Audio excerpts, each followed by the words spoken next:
Welcome to జనం TV Telugu. Mahabubabad జిల్లా కురవి మండలంలో ఏకలవ్య బాలికల కళాశాల ముందు ఎస్ఎఫ్ఐ ఆధ్వర్యంలో భారీ ధర్నా రాస్తారోకో నిర్వహించారు. కళాశాలలో విద్యార్థులకు నాసిరకం భోజనం పెడుతూ వారి అనారోగ్యానికి కారణమైన కళాశాల ప్రిన్సిపల్ మేరీని సస్పెండ్ చేయాలంటూ ఎస్ఎఫ్ఐ జిల్లా అధ్యక్షులు పట్ల మధు డిమాండ్ చేశారు. ఈ కార్యక్రమంలో డివిజన్ కార్యదర్శి జ్యోతి బసు, మండల కన్వీనర్ గుగులోతు నవీన్, మండల నాయకులు మురళి, వినయ్, వీరబాబు, గోవర్ధన్, విద్యార్థులు తదితరులు పాల్గొన్నారు.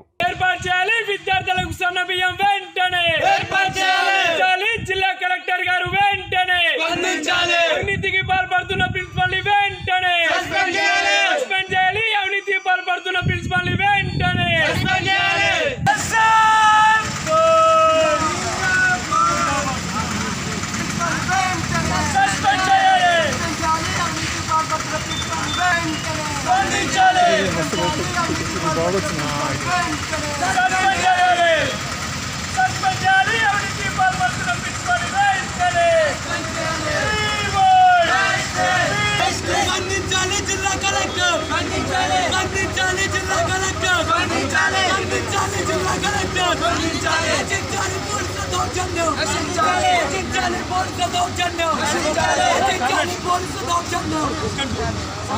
మరిన్ని ఆసక్తికరమైన వార్తల కోసం జనం టీవీ తెలుగును సబ్స్క్రైబ్ చేయండి, షేర్ చేయండి, బెల్ ఐకాన్ను యాక్టివ్ చేయండి.